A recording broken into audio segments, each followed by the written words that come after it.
Hello les gars, j'espère que vous allez bien. Vidéo un peu plus courte aujourd'hui pour vous partager un papier de McKinsey sur lequel je suis tombé un peu par hasard. Ça parle allocation de capital, une question très importante quand on est investisseur. Le titre, on pourrait le traduire par comment les rachats d'actions boostent les bénéfices par action sans créer plus de valeur pour les actionnaires. Et pour tous ceux qui ont lu le livre The Outsiders de William Thorndike, ça devrait normalement vous faire tiquer parce que justement un des points qui ressort de ce très bon bouquin, c'est que les excellents CEO, dont Warren Buffett, ont tous eu recours, sauf exception, à des rachats d'actions massifs à certains moments précis pour retourner un maximum de valeur aux actionnaires. À première vue, ça ressemble à une contradiction, mais est-ce que ça en est vraiment une? On va voir ensemble les exemples et les points soulevés par les auteurs de chez McKinsey, parce que je les trouve assez intéressants et je pense qu'ils poussent à la réflexion. Comme d'habitude, n'hésitez pas à challenger tout ce que je peux dire. Faites-vous votre propre opinion, c'est important. Je vous ai mis le lien du papier de McKinsey en description et je vous encourage vraiment à les lire. Avant de rentrer dans les détails de l'article, ça fait jamais de mal de reprendre un peu les bases en termes d'allocation du capital. Donc, quand une entreprise gagne de l'argent, elle a 5 grands choix pour utiliser le cash qu'elle a généré. Déjà, elle peut le réinvestir. Donc, soit en interne, par exemple pour construire des usines, ouvrir de nouveaux points de vente. Donc ça, c'est ce qu'on appelle les CAPEX. Ou en externe, en faisant des acquisitions d'autres sociétés, par exemple. Et du coup, une fois qu'elle a investi, s'il lui reste du cash, elle peut se désendetter, donc en remboursant ses emprunts. Elle peut aussi en verser une partie aux actionnaires sous forme de dividendes et elle peut aussi utiliser cet argent pour racheter une partie de ses propres actions en circulation, comme si elle les brûlait en quelque sorte. Et ça a pour effet de concentrer les actionnaires en place. C'est-à-dire qu'ils ont le même nombre d'actions, mais ils détiennent une plus grande part de l'entreprise parce que le dénominateur diminue. Une des idées principales de ce papier, c'est qu'il n'y a pas de corrélation entre l'intensité des buybacks et ce qui est retourné aux actionnaires. C'est la conclusion d'une petite étude qu'ils ont apparemment fait sur plus de 250 sociétés du S&P 500. Ils ont réalisé une régression linéaire multiple pour mesurer les effets des rachats d'actions sur la valeur créée pour les actionnaires. Et d'après le nuage de points que l'on voit ici, il n'y a pas vraiment de pattern qui se dessine. Et ça veut dire qu'ils en concluent qu'il n'y a pas de corrélation entre l'intensité des rachats d'actions et la valeur retournée aux actionnaires.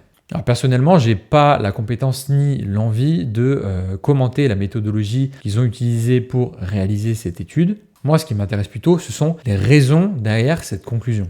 Un des points qui peut expliquer ça, c'est notamment le mauvais timing des buybacks. Un rachat d'actions, pour qu'il soit bien exécuté, c'est ce qu'on voit ici avec Alibaba, il doit respecter 2 conditions. Déjà, il est fait avec du cash et pas en utilisant l'argent de la dette. Et surtout, il est fait quand le prix de l'action est inférieur à la valeur intrinsèque de l'entreprise. Mais d'après notre article, toujours, ce n'est pas le cas pour la plupart des entreprises. Ce qui est soulevé dans ce paragraphe, c'est une tendance chez les top managers à croire à tort que tout ce qui fait croître les bénéfices par action, donc les EPS, permet forcément de maximiser la valeur retournée aux actionnaires. Et ça parce qu'il y a une forte corrélation, aujourd'hui démontrée, entre la croissance des bénéfices par action et la valeur retournée aux actionnaires. Essentiellement parce que le prix de l'action va augmenter parallèlement à la croissance des bénéfices. Ce que les auteurs précisent, c'est que les variables responsables de cette corrélation ne sont pas vraiment les rachats d'actions, mais plutôt la croissance du revenu et l'augmentation des marges,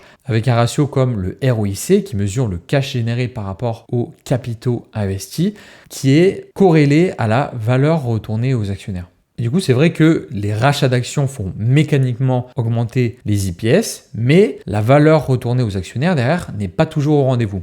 Et ça nous emmène à la deuxième grande idée du papier, qui est que les rachats d'actions, ce n'est pas un choix d'allocation magique. En réalité, c'est un choix équivalent au paiement de dividendes ou au repaiement de la dette pour ce qui est de retourner de la valeur aux actionnaires. Et ça, c'est illustré très clairement dans le papier avec des exemples. Le premier exemple, on compare la valeur retournée par un rachat d'actions et par un paiement de dividendes avec des hypothèses équivalentes. Une fois qu'on a fait les rachats d'actions, forcément le nombre d'actions en circulation diminue, donc on a des bénéfices par action qui sont plus élevés que dans le scénario dividende. Pour ce qui est de la valeur intrinsèque de l'entreprise, on a les 1500 de capitaux propres auxquels il faut ajouter les 100 de rachat d'actions, donc ça nous fait 1600. Et de l'autre côté, on a hors dividende juste les 1500 de capitaux propres. Ce qui fait que la valeur intrinsèque de l'action est de 16 côté buybacks et de 15 côté scénario dividende. Mais quand on additionne le dividende versé par action, on revient à 16, donc ça revient au même.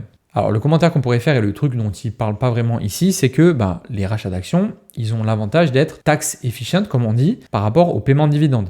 Quand une entreprise paie des dividendes, elle est taxée une première fois en bas du PNL, donc avec l'impôt sur les sociétés, et le dividende est taxé une deuxième fois quand l'actionnaire reçoit l'argent. Ça varie selon les pays bien sûr. En France, c'est la flat tax à 30%, donc sur 100 € de dividendes, il te reste 70 €.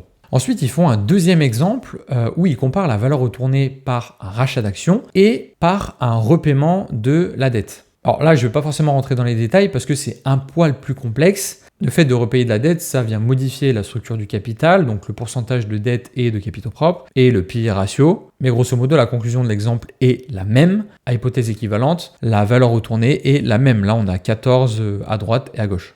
Et ça nous emmène à notre dernier point qui est de dire que le meilleur choix d'allocation du capital, ça reste le réinvestissement en interne avec une condition non négligeable, c'est que l'investissement doit être fait à un taux de ROI supérieur au coût du capital. Il ne faut pas oublier que le réinvestissement, c'est vraiment la priorité numéro 1 parce que les investissements, donc dans de nouvelles usines, boutiques ou dans de la R&D par exemple, c'est le driver principal de la croissance future. Et s'ils sont réalisés à un taux de retour sur investissement élevé et que l'entreprise est de plus en plus efficiente opérationnellement, ça va se traduire mécaniquement par une croissance des EPS ou des free cash flow par action si vous voulez, et ultimement par une augmentation du prix de l'action et donc de la création de valeur pour l'actionnaire. L'exemple ici, il est assez parlant. On a notre scénario de rachat d'actions avec à peu près les mêmes chiffres, je crois.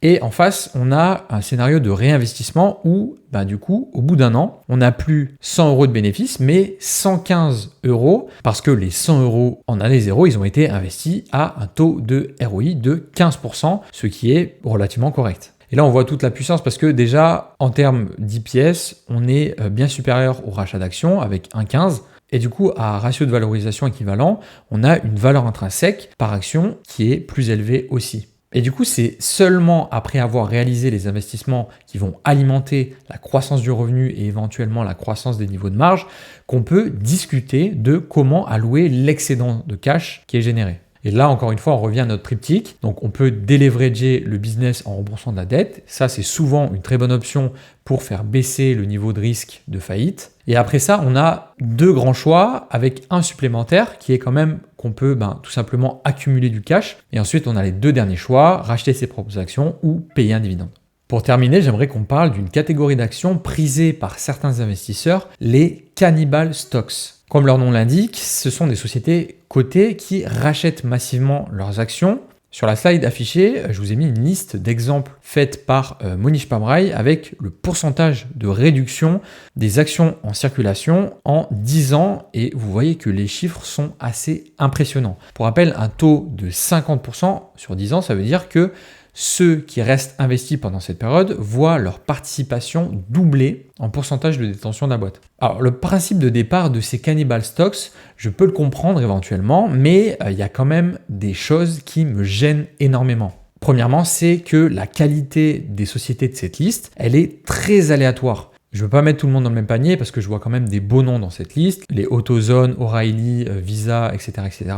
Mais il y a quand même plein de noms de boîtes inconnues au bataillon et quand je vais jeter un coup d'œil rapidement, et ce que je vois, ça me plaît pas du tout. C'est pas du tout des sociétés que je me verrai conserver pendant au moins 10 ans. Perso, c'est même incompatible avec ma stratégie d'investissement qui consiste à investir dans des sociétés qui ont des fondamentaux de grande qualité, un moat et qui sont sur un marché avec des perspectives de croissance. La deuxième chose qui me gêne beaucoup chez la plupart de ces sociétés, c'est la rigidité dans leur stratégie d'allocation du capital.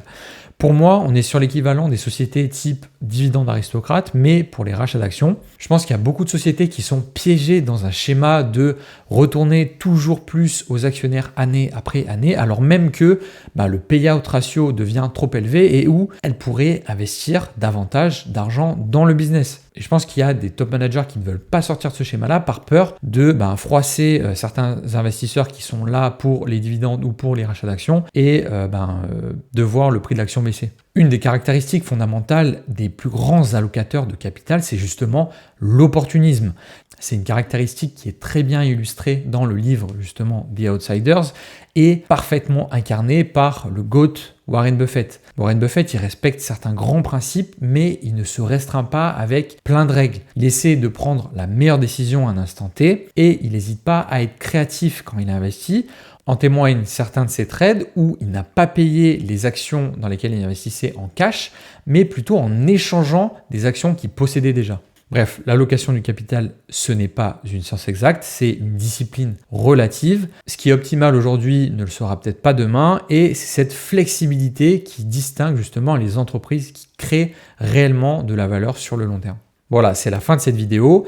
Si ce type de vidéo plus courte où je commente une étude ou un article vous plaît, n'hésitez pas à liker la vidéo. Et dites-moi en commentaire ce que vous pensez des rachats d'actions. Est-ce que c'est quelque chose auquel vous prêtez attention?